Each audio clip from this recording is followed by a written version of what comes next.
Look around. You can find cars like these on AutoTrader, like that car riding your tail. Or if you're tailgating right now, all those cars doubling as kitchens and living rooms are on AutoTrader too. Are you working out and listening to this ad at the same time?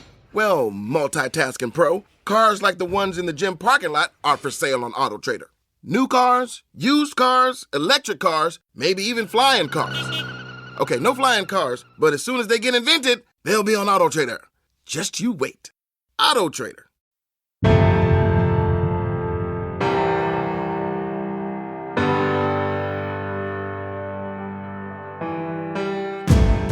I'm still learning. I'm still trying to figure it out. I think one of my tendencies as a play caller that maybe is a good thing is that I will stick with something too long. And when that's batting efficiently, that's a good thing. But what I start to find is that I'm not utilizing enough of my call sheet. Before we get started, I want to let you in on a game changer. I've recently joined Modern Football Technology as an advisor, and I did it for one reason. This platform is the future of in-game coaching. If you're waiting until halftime to make adjustments, it's already too late. Modern Football gives you true real-time tendencies, accurate, automated insights delivered at the speed of the game. You'll know what's working, what's not, and how your opponent is adapting all before the next drive. Top programs across the country are using it right now. Bishop Gorman, Lake Travis, North Shore, Mater Dei, St. John Bosco, DeSoto, Union, and Liberty, just to name a few. We set the standard for how scouting, film breakdown, and play charting should feel: intuitive, precise, and fast. Using error-free touchscreen technology and automated play tagging, you eliminate manual data entry and the hassle that comes with typing. Modern Football delivers real-time results, not guesswork. Check it out at modernfootball.com. The link is in the show notes. Modern Football, real-time tendencies, real-time results. About a year ago, today's guest joined me to talk about how he used in-game analytics as an offensive coordinator at the time he was transitioning into a new position, being the defensive coordinator at Folsom High School in California. And today we're going to focus on how he does the in-game analytics and the things he looks at in that process on game day in-game. And so joining us again is Jordan Irsik, who's the defensive coordinator at Folsom High School. Jordan, great to have you back talking on the other side of the ball. Yeah, thanks for having me, Keith. Man, you're a versatile guy. So you go from being the head coach, offensive coordinator to defensive coordinator at a very successful program. I know you guys had some big games this past year and an overall successful season. But as we look at this, we have so much that goes into a breakdown. You have now, with the way really you can pull down a lot of film from huddle, I mean, you can decide how many plays, but you certainly can go upwards of 1,000 plays that you're looking at to get tendencies. But that's not the reality of what we need and what's going to be helpful to us once we hit game time, once that ball kicks off. So today we're going to focus on being more precise and efficient in our approach. And we'd love just to hear your overview and how you see that philosophically of, okay, I've done all this breakdown, I have all this information, and then I go into, from what's static, this is what we know, into the game, which can be very dynamic for a number of reasons. I think a big piece to it is when we're thinking about sample sizes and talking about how we break down film on the weekends. I'm very fortunate that I got an army of coaches working on this staff, and we spend countless hours on the weekends during the season and even in the off season doing data entry on huddle. And it's great. It's great for game prep. I like to consider ourselves one of the most well-prepped defenses in the nation, not just in our area. And it's all about how we approach our weekend prep and utilize all those different columns of data to find tendencies on different opponents. But the biggest difference I think we find is that when we get into a game, 185 to 1,000, depending on the week, of flips that you don't have when you're trying to break down an opponent in game. We had several games this year. We went into halftime and only logged around 25 to 28 plays of defense. That was maybe on a high note just because we were getting a lot of 3 and outs. So it was one of those things we had to take a step back as a staff in the preseason in our process and thinking about that for how we want to break down a game and where do we draw the line and thin slicing our data to find tendencies on an opponent, just because when you have that smaller sample size of information, you don't want to try to find every little fine hair in the patterns, right? You want to try to broaden the scope just a little bit and be able to find things that will work for you during a game so that you can find those correlations in a game situation with less plays. So let's go to the reality of what a lot of people do. And certainly going back to when I coached, that was the only methodology we had. Technology was not available in game. So we would sit there and write on clipboards, and usually anywhere from 1 to 3, depending on where I was and what we were looking to chart. But that's from the offensive side of the ball. I know on the defensive side of the ball, it's similar, right? You want to get written down as much as you can. But the challenge was always, as the game's going on, looking at that and what can we glean from it? What are we learning about what our opponent's doing that can help us? And the honest answer was it became more of a gut feel based on very limited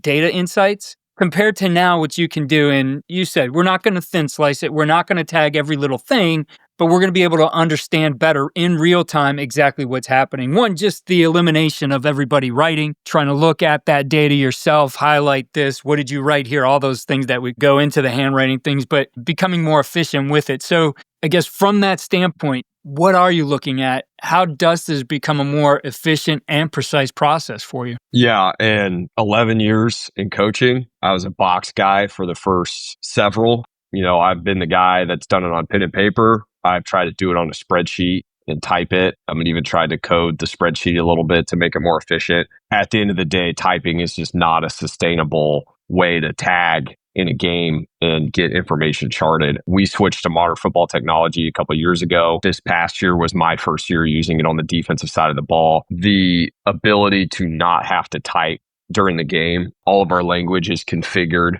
in the software to tag how we want it tagged in terms of our call sheet and how we ID the opponent. And from there, my guy in the box can tag that information using the software, and we can get a plethora of information quickly because we not only get what he tags, but the software also automates information based off of those tags to get us in-depth information that we need during the game without having to, again, be overly complex with what we tag. The efficiency process to that is during a series, we practice our communication strategies in the off season. So one of the little exercises we do is I have 2 pretty good box guys and we wear our AirPods during a live drive in practice, and they'll actually have the device up top and while we communicate and call plays just like it was a game. We're at practice. So during this period, our offense is moving the ball up and down the field. I'm calling the defensive plays and we're tagging it as we're going. And so the basic communication strategy for that is the guy that's not tagging, his job is to echo the opponent personnel, the formation surface based off personnel, call the defensive play, and then we tag what the offensive line does in the play direction. So those are some pretty basic tags. Now from there, it's going to give us a bunch of other information off of that, right? So the guy that's tagging, he doesn't have to mark D&D, gain, loss. Those are the types of things I think on pen and paper were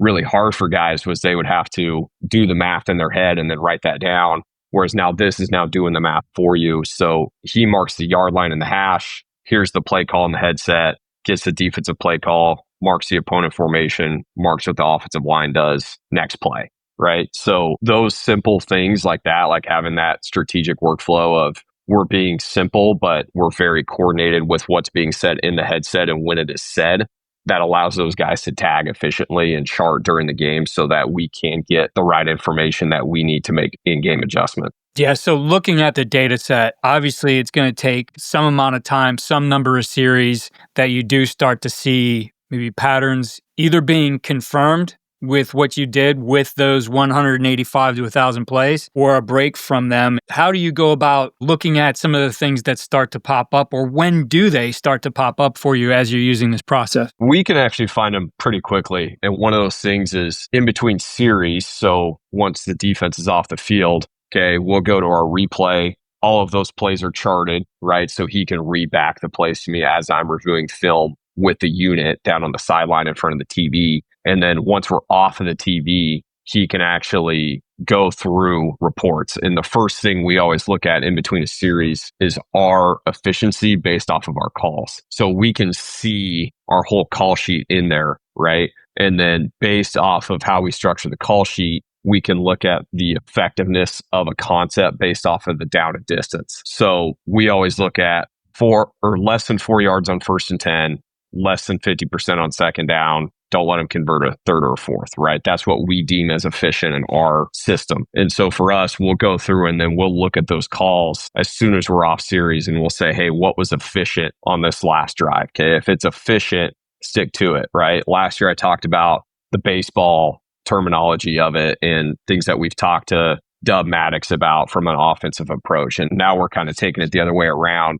And we're saying, okay, is there a way to do this on the defensive side of the ball? And the answer is yes. So as I look at my call sheet structured by personnel and down and distance, I have my fastball, curveball, strikeout call, right? And we're always going to the fastballs first. And we're going to just see, are those fastballs batting efficiently, right? If the answer is yes, if it's over, whatever you deem as your efficiency hard line, ours was 60%.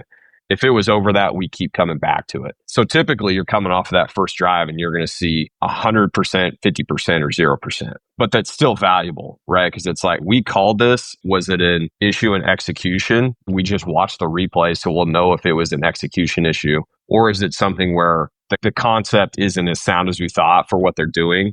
Maybe we come back to it 1 or 2 more times, but from there, we're going to start dipping down into the curveballs and looking into making adjustments pretty quickly. Yeah, I think that's really important. Dub and I were talking about this, in terms of game planning, in that, as you point out, 28 plays in the first half. And I think that's about typical. Depending on what kind of offenses are playing, but you're going to be somewhere around 60 snaps per game on either side of the ball. So that, how many do you really have to, I guess, quote unquote, waste till you get away from it, right? And so right away, if you see a 0 and being able to identify what you said, boy, the scheme's not working for what we designed it for because we executed it correctly. Or, hey, here's an execution here. Let's get this fixed and we'll come back to it. Now, you just have a higher percentage of that being successful and knowing where to go next. And that one just being from charting your own efficiency. We'll get into the opponent later. And I think, it takes longer into the game to maybe confirm some of the things they've done historically and the data you have versus what they're doing in that particular game. But just going on those efficiencies, I think, is a huge benefit to any coach utilizing in-game analytics. Yeah, for me, it's still consider myself, I'm a young coach. I'm still learning. I'm still trying to figure it out. I think one of my tendencies as a play caller that maybe is a good thing is that I will stick with something too long. And when that's batting efficiently, that's a good thing. But what I start to find is that I'm not utilizing enough of my call sheet. I had the same issue on the offensive side of the ball before I was using this. And now what I'm finding is because I have numbers to influence the timing of when I call things, I can make sure that I have better timing on when to use those calls on my call sheet. And it's funny watching our games this year, you'll see pretty efficient 3 or 4 drives for us on defense. And then the offenses start moving the ball a little bit. But then what you'll find is that all of a sudden the defensive structure starts to change in terms of what the plays are being called. And that's because we're seeing those efficiencies and saying 3 boundary call and FIB isn't as efficient as we thought it was, right? And now it was efficient for 3 drives. Offense has made an adjustment to it. Now it's not as efficient, right? They're getting that 5 yards on first down at an FIB look. So now we're making those adjustments faster. Maybe we're getting into a fire zone check or a corners check or something like that wasn't first on the call sheet, but we're getting into it earlier than we had planned. But it's allowing us to stay with the speed of the offense making their adjustments also. Yeah, I think that's the key. Knowing when to switch, knowing when to get into other parts of your call sheet. And again, you hear coaches all the time, I do it by a gut feel. But the reality of it is if you have the data, that's going to make that gut feel even better. Yeah, the worst feeling in the world is coming into the locker room after the game and wishing you would have went to something sooner, seeing it work in the 4th quarter when maybe the game was already done. Right. And it's like, well, shoot, we should have started doing that in the 2nd. That's a terrible feeling. And, this is one of those luxuries that we don't have a lot of games where we go into the locker room with that feeling anymore, just because we've gone to our answers. We have made the adjustments, gone to our answers, put us in games and put us over the top in games and allowed us to separate early because of that also, just because we're keeping the offense on their toes. I think the main thing we try to look at is what's hard to block if we're sitting in the same front and an 11 personnel on first down every time. And not just coaches, but offensive linemen are going to figure that out. They're going to start fixing their communications with what's coming. And so keeping the big guys on their toes on the field too, and that we have to give them presentation of different fronts, different movement, different pressure. to keep the big guys on their toes. We have to change how we fit the run. And we always look at like our coverage efficiencies for that. That's a big one. We don't look at coverage from an efficiency standpoint of an opponent passing the ball. We look at it for run fits too, because the coverage will change how we fit certain runs. And so we can take a look at our stack fit run rule coverages are fitting counter better, right? And so we know we want to get away from our duo fit coverages when we know they're going to run counter. If they're 11 personnel on second down and we're playing whoever, we know they're going to run counter. We can say all of our duo calls were not good efficiently, but all of our stack fit coverage calls were. And so we know to keep coming back. We can maybe change the front, right? We can keep giving them different presentations, but in terms of how we fit counter, we can give that presentation of we're going to fit counter with the stack fit rule and run different fronts, different coverages behind it, but still be able to fit that run effectively because we know we're fitting with that run rule every time. Right. Yeah, that makes a lot of sense to look at it that way in terms of your coverage and not just against the pass.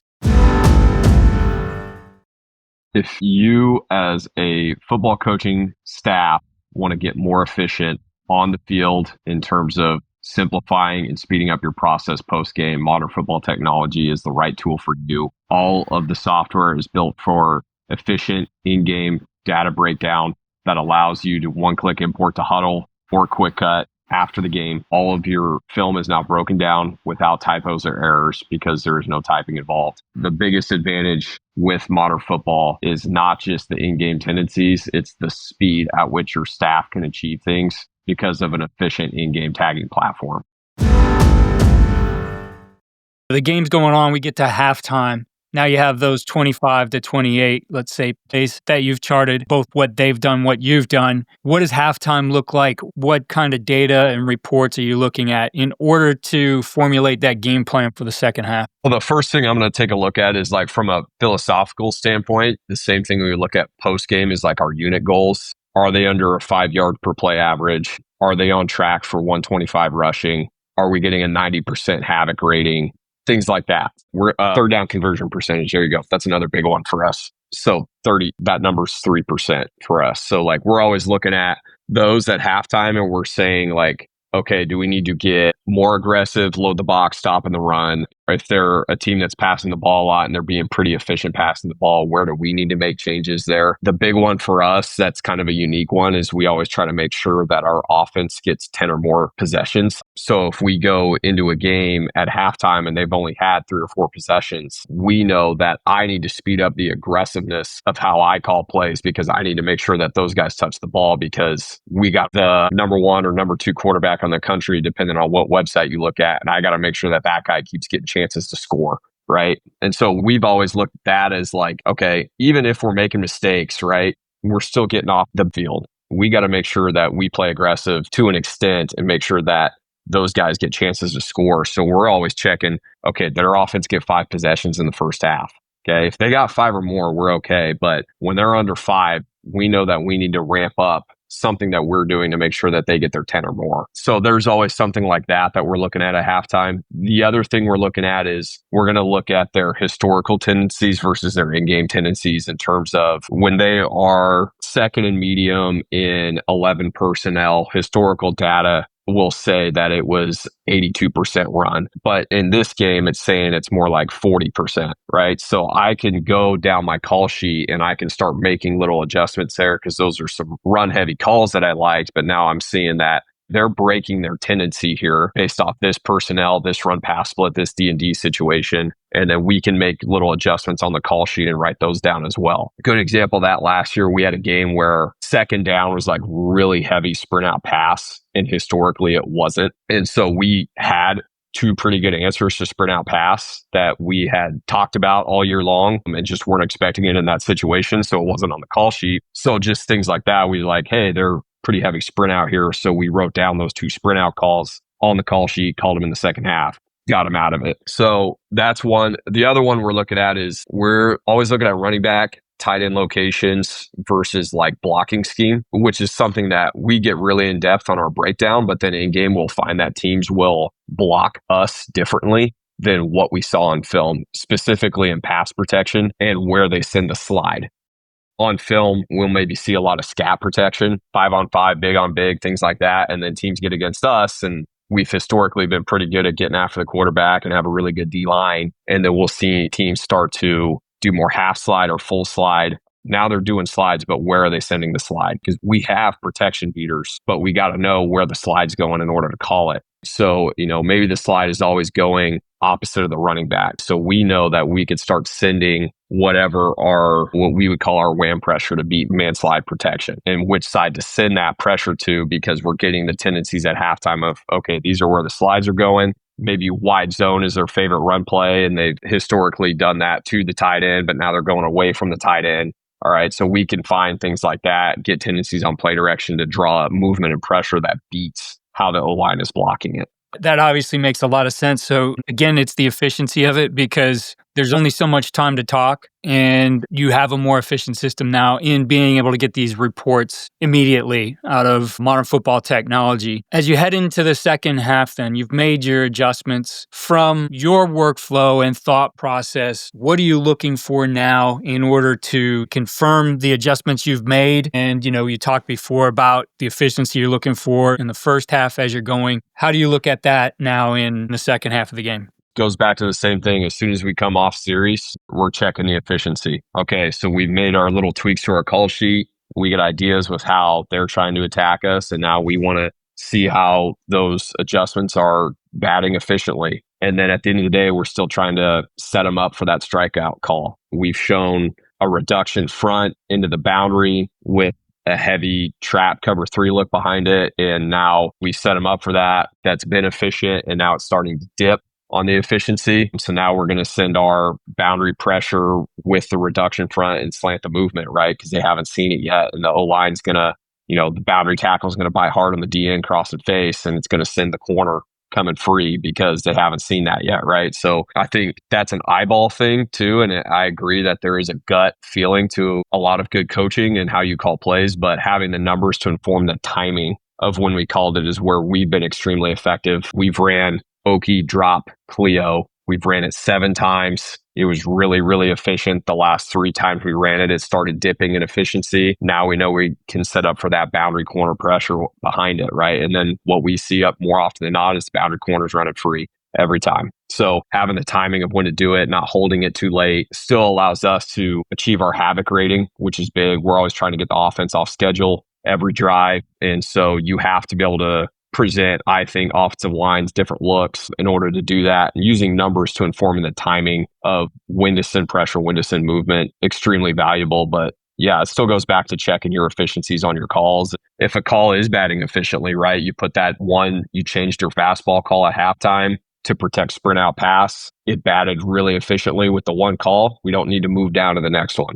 As long as it's batting efficiently with that one, okay, we were at 80% with it. We're going to keep coming back to it. So we'll keep coming back till it dips below 60. And then once it's below 60, go to the next one. So we all have those goals, those tendencies, offense, defense, special teams. And we want to put the decal up on a board or the check mark up on our goal boards that we have, put up in our facility or our unit rooms. But the reality of it is now using the in-game analytics, you can make sure that you do hit those goals, that you are doing everything you can to affect those goals in a positive way. 1, because you're looking at them in-game, and 2, because you have a way to look at them very easily through modern football technology. How big has that been for you? I know you talked about it last year on the offensive side of the ball, but on the defensive side of the ball, and I guess looking at doing this prior to using modern football, your ability to hit those goals compared to now as when you're looking at it in game. Yeah, I think it's huge. Last year, I think we saw 7 or 8 weeks in a row where we hit all 6 of our unit goals for the game for defense. But I think it's huge in just having the numbers in real time and not assuming, being able to use those to influence your play calling and then use efficiency to help you get those calls is big. But yeah, I think before what we would see is we were pretty good 4 out of 6, but we would usually miss 1 or 2, even in the games that we were winning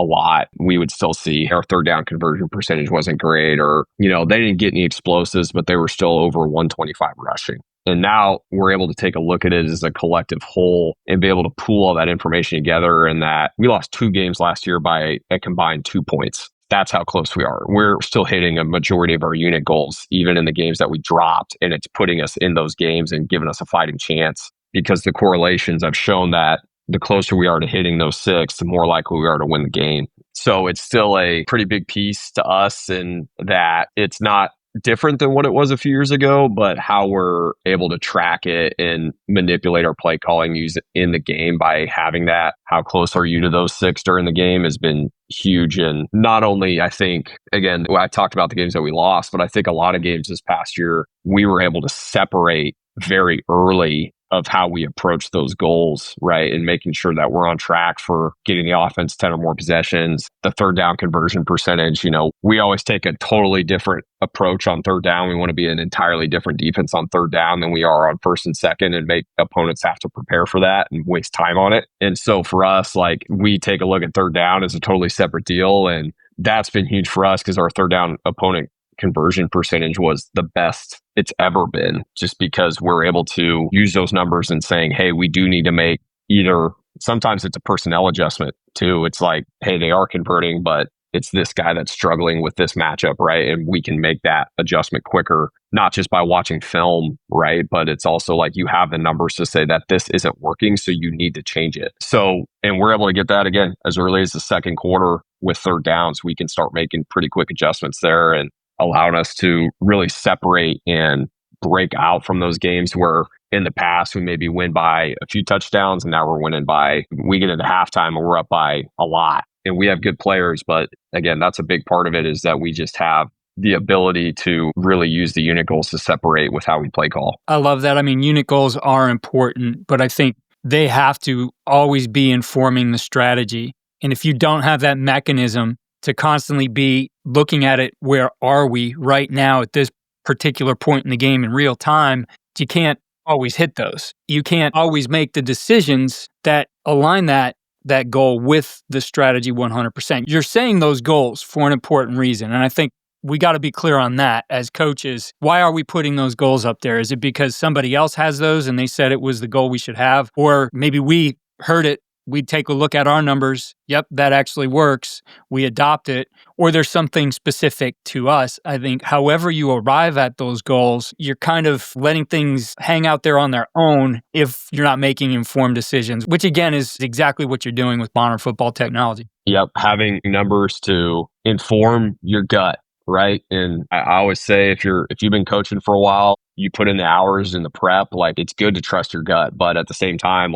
having the numbers to inform it, and also, again, the timing, I think, is everything. I think that's what makes the biggest difference. Yeah, I mean, really easily, if someone tells you, hey, our havoc rate or our chaos rate is only this amount, you know where to go to next. But now you have better information to say exactly what you're going to use there. Jordan, I think to wrap up, because not only are you a user of modern football technology, you are out there helping coaches get set up with this all the time. What's the biggest advice you give to coaches as they get onboarded with modern football technology? The biggest thing is just making sure that staffs take the time to actually consider how they want information broken down. Again, not going back to that, not thin slicing, trying to process too much information with a smaller sample size when you're in game, right? So you got to take the time to think about how you want to label and process information. One of the examples was we quit breaking down route combinations pretty early on.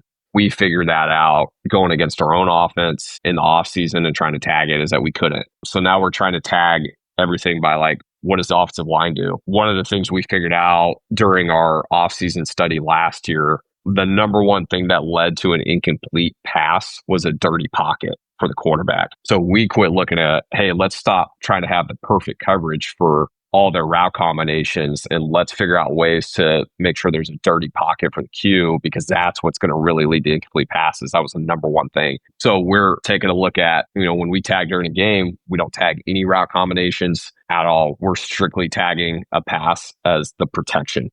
And then we can use the protection information to help us influence how we create the dirty pocket using our scheme and not just our matchups. So that's a great piece of information of just it's quit trying to tag every little route combination you see. If you're seeing teams run deep choice, they can run it 5 times in a row. It might look like 5 different plays. So now you're taking a look at it as, okay, we have the protection. We know that all of their 3-step drop back is a half slide to the field. And so we know we can send our man beater pressure from the boundary to create that dirty pocket, right? Or we can send overload pressure into the slide to beat it as well, right? So there's ways of thinking about it like that allow us to do it. And then we see the higher correlation because we're not just trying to break down every single little 3-step drop that they've done. We just know it's all half slide to the field. All right, that's what we need. And that's the information that we use during the game. So communication, and again, just simplifying what you want tagged during the game to have an efficient workflow during the game. Last thing, bottom line, in game,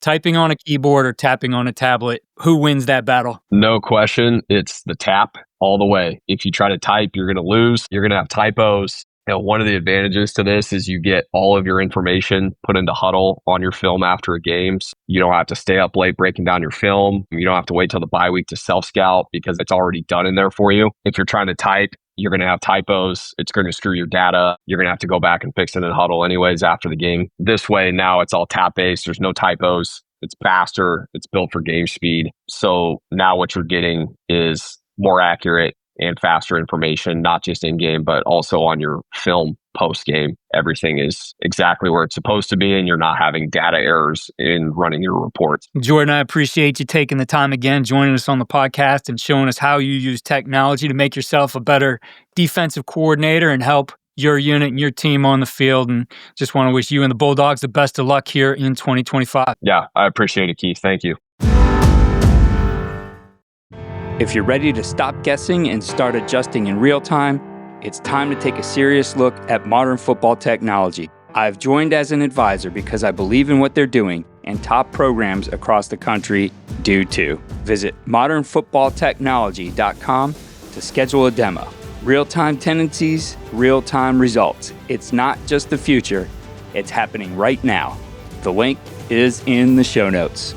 Thank you for listening. Remember to follow all we do at coachandcoordinator.com and follow us on X at Coach K. Grabowski.